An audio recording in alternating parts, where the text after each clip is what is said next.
galera, sejam bem-vindos ao canal de aquarismo que faz de tudo e mais um pouco. Para você que não conhece, eu sou o Saladinha, sejam bem-vindos a este humilde canal. Hoje a gente roda para vocês mais um pedacinho do nosso tratador de pássaros, o nosso chamador de passarinhos aí na sua casa. É muito fácil de fazer e hoje eu estou aqui para mostrar para vocês que dá certo sim, é só você tentar. Hoje a gente vai chamar aqui o currupião.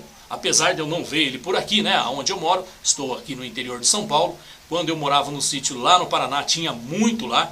Então hoje eu resolvi chamar o currupião. Apesar de eu não ver currupião aqui, aliás, a gente não presta atenção se tem ou não, né, galera? Então a gente vai fazer isso aí. A gente vai colocar o celular lá e vai deixar. Se passar um por aqui, com certeza ele vai ouvir o canto e vai voltar.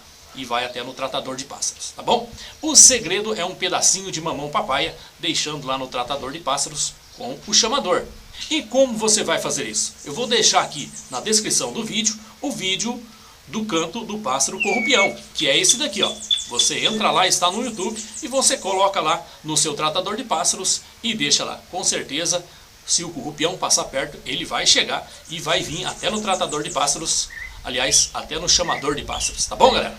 Fico por aqui deixando para vocês um grande abraço, fiquem todos com Deus e até o nosso próximo vídeo, se Deus quiser. Agora, vem em mim, currupião, bora lá!